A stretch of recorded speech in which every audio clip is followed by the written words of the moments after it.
ഒരു വീട് കൺസൾട്ട് ചെയ്യാനായിട്ട് നമ്മൾ പോകുമ്പോഴത്തേക്ക് ആ വീട്ടിൽ ഏറ്റവും അധികം പ്രശ്നം സൃഷ്ടിച്ചേക്കുന്ന ഒരേ ഒരു സ്ഥലം എന്ന് പറയുന്നത് ആ വീടിൻ്റെ ടോയ്ലറ്റുകളാണ്.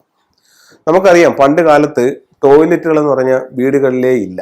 അത് ഒത്തിരി ദൂരെയായിരുന്നു. ഒരുപാട് ഒരുപാട് ഒരുപാട് പ്രോഗ്രാമിൽ ഞാൻ പറഞ്ഞിട്ടുണ്ട്. എന്നാലും വീണ്ടും ഓരോ വീട്ടിലും ചെല്ലുമ്പോൾ കാണുന്നത് വെച്ചിട്ട് വീണ്ടും വീണ്ടും പറഞ്ഞു പോകുന്നതാണ്. അപ്പൊ നമ്മളൊരു വീടിന്റെ പ്ലാൻ എടുത്ത് അല്ലെങ്കിൽ ആ വീടിന്റെ വാസ്തുപ്രകാരം നോക്കാൻ പോകുന്നു, അല്ലെങ്കിൽ ഫെങ്ഷു പ്രകാരം നോക്കാൻ പോകുന്നു. അവിടെ ഏറ്റവും കൂടുതൽ പ്രശ്നങ്ങൾ അവരെ ബാധിച്ചിരിക്കുന്നത് ടോയ്ലറ്റ് മൂലമാണ്.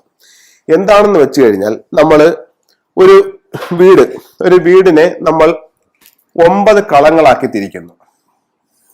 ഇപ്പൊ നിങ്ങൾ ആലോചിക്കും, എന്തോ പറഞ്ഞാലും പുള്ളി 9 കളങ്ങളിൽ പിടിച്ചിട്ടാണല്ലോ പറയുന്നതെന്ന് ആലോചിക്കും. ഈ 9 കളങ്ങളുമായിട്ട് ബന്ധപ്പെടാതെ വാസ്തുവോ ഫെങ്ഷിയോ പറയാൻ നിവർത്തിയില്ല.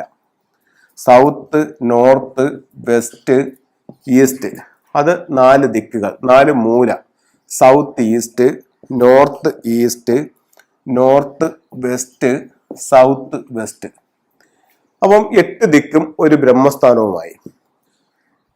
ഇത് ഒത്തിരി പറഞ്ഞിട്ടുണ്ട്. എന്നാലും നിങ്ങൾ ഇനിയെങ്കിലും വീട് വെക്കുന്നവരെങ്കിലും ശ്രദ്ധിക്കുക. ഇപ്പൊ നമ്മളൊരു വീട്ടിലേക്ക് പ്ലാൻ വരയ്ക്കാനായിട്ട് ചെന്ന ഒരു കൺസൾട്ടിങ്ങിന് ചെല്ലുമ്പോഴത്തേക്ക് അവർ പറയും, സാറേ നമുക്ക് എല്ലാ ബെഡ്റൂമിനും അറ്റാച്ച്ഡ് ബാത്റൂം വേണം, പിന്നെ സെർവന്റിന് ഒരു ബാത്റൂം വേണം, പിന്നെ നമുക്ക് ഒരു എന്തെങ്കിലും മരണത്തിനോ മറ്റൊക്കെ പോയിട്ട് വന്നാൽ വീട്ടിനകത്ത് കയറുന്നതിന് മുമ്പ് കുളിച്ചിട്ട് കയറാനായിട്ട് വീടിന്റെ പുറത്തൊരു ടോയ്ലറ്റ് വേണം. വീട്ടിൽ തന്നെ ടോയ്ലറ്റ്, പക്ഷെ പുറത്തുനിന്ന് കയറുന്ന രീതിയിൽ ടോയ്ലറ്റ് വേണം.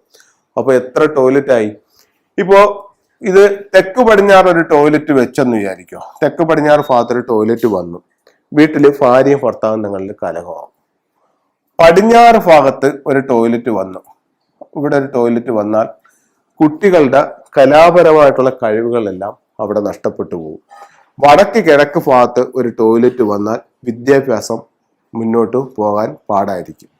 വടക്ക് പടിഞ്ഞാറ് ഒരു ടോയ്ലറ്റ് വന്നാൽ ഗൃഹനാഥന്റെ കഴിവിനനുസരിച്ചൊരു ഉയർച്ചയില്ല, ഗൃഹനാഥൻ ക്ഷയിക്കും.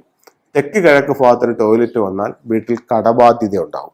അപ്പൊ എവിടെ ടോയ്ലറ്റ് വരുന്നോ ആ ദിക്കിന്റെ സൗഭാഗ്യം വീട്ടിൽ നഷ്ടപ്പെട്ടു പോകും. അപ്പൊ ഒരു വീടിനെ സംബന്ധിച്ചിടത്തോളം പ്രധാന വില്ലൻ ആരാണ്? ആ വീട്ടിലെ ടോയ്ലറ്റ്. ഇത്രയും ഓരോ ദിക്കും ഓരോ സൗഭാഗ്യങ്ങളാണ്. ടോയ്ലറ്റ് വന്നാൽ ആ ദിക്കിന്റെ സൗഭാഗ്യം പോയി. അപ്പോഴാണ് ഒരു വീട്ടിൽ 4 ബെഡ്റൂം വെച്ചിട്ട് 4നും അറ്റാച്ച്ഡ് ടോയ്ലറ്റ്, പിന്നെ ഒരു കോമൺ ടോയ്ലറ്റ്, പിന്നെ സെർവന്റിന്റെ ടോയ്ലറ്റ്, പിന്നെ പുറത്തുനിന്ന് വരുമ്പോൾ ഉപയോഗിക്കാൻ ഒരു ടോയ്ലറ്റ് എന്നും പറഞ്ഞ് ടോയ്ലറ്റ് കൂട്ടിക്കൊണ്ടേയിരിക്കുന്നത്. മാത്രവുമല്ല, ഒരു ടോയ്ലറ്റ് എന്ന് പറയുമ്പോൾ ഇന്നത്തെ കാലത്ത് നമുക്ക് അതിന്റെ എക്സ്പെൻസ് എത്രയാണ്? എക്സ്പെൻസിന്റെ കാര്യം പോകട്ടെ, എക്സ്പെൻസ് എത്രയായാലും പോകട്ടെ, പക്ഷെ നമ്മുടെ സൗഭാഗ്യങ്ങൾ നഷ്ടപ്പെട്ടു പോകുന്നില്ലേ? അതും എന്തൊക്കെയാണ്? കടബാധ്യത വരുന്നു, ഗൃഹനാഥൻ ക്ഷയിക്കുന്നു, ഭാര്യയും ഭർത്താവും തങ്ങളുടെ അഭിപ്രായ വ്യത്യാസം ഉണ്ടാവുന്നു, കുട്ടിയുടെ വിദ്യാഭ്യാസം പോകുന്നു. അങ്ങനെ എവിടെയാണോ ടോയ്ലറ്റ് വരുന്നത് ആ ദിക്കിന്റെ സൗഭാഗ്യം ടോയ്ലറ്റ് കൊണ്ടുപോകുന്നുള്ള കാര്യത്തിൽ യാതൊരു സംശയവുമില്ല. അപ്പൊ നിങ്ങൾ ടോയ്ലറ്റ് ചെയ്യുമ്പോൾ ഏറ്റവും സൂക്ഷിച്ച് ചെയ്യുക. പരമാവധി എത്ര കുറയ്ക്കാൻ പറ്റുമോ അത്രയും കുറച്ച് ചെയ്യുക.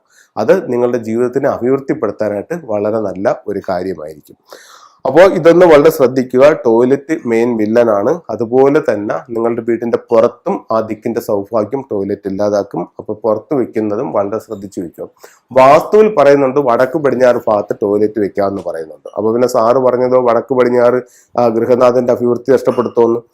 ഫെങ്ഷു പ്രകാരം വടക്ക് പടിഞ്ഞാറ് ഗൃഹനാഥന്റെ ദിക്കാണ്. അപ്പൊ ടോയ്ലറ്റ് അവിടെ വന്നപ്പോൾ ആ ദിക്ക് മലിനപ്പെടുമ്പോൾ ഗൃഹനാഥന് ബുദ്ധിമുട്ടാവും. അപ്പൊ വടക്ക് പടിഞ്ഞാറ് വീട്ടിൽ ടോയ്ലറ്റിൽ ആരെങ്കിലും ഈ പ്രോഗ്രാം കാണുന്നെങ്കിൽ നിങ്ങളുടെ വീട്ടിന്റെ അവസ്ഥ എന്താണെന്ന് നിങ്ങളൊന്ന് നോക്കൂ. ഇത് തന്നെ ആയിരിക്കും. വടക്ക് പടിഞ്ഞാറ് ഭാഗത്ത് ടോയ്ലറ്റ് വരുന്ന ഭൂരിഭാഗം വീടുകളിലും ഈ ഒരു ബുദ്ധിമുട്ട് വരാനുള്ള സാധ്യതയുണ്ട്. അപ്പോൾ ഓരോ ദിക്കും ഓരോ സൗഭാഗ്യങ്ങളാണ്. ദോഷങ്ങളെ പരമാവധി കുറയ്ക്കുക, ടോയ്ലറ്റുകളെ പരമാവധി കുറയ്ക്കുക, അതനുസരിച്ച് മുന്നോട്ട് പോവുക. എല്ലാവർക്കും എല്ലാ ഐശ്വര്യങ്ങളും ഉണ്ടാവട്ടെ എന്ന് പ്രാർത്ഥിച്ചുകൊണ്ട് നിർത്തുന്നു. നന്ദി, നമസ്കാരം.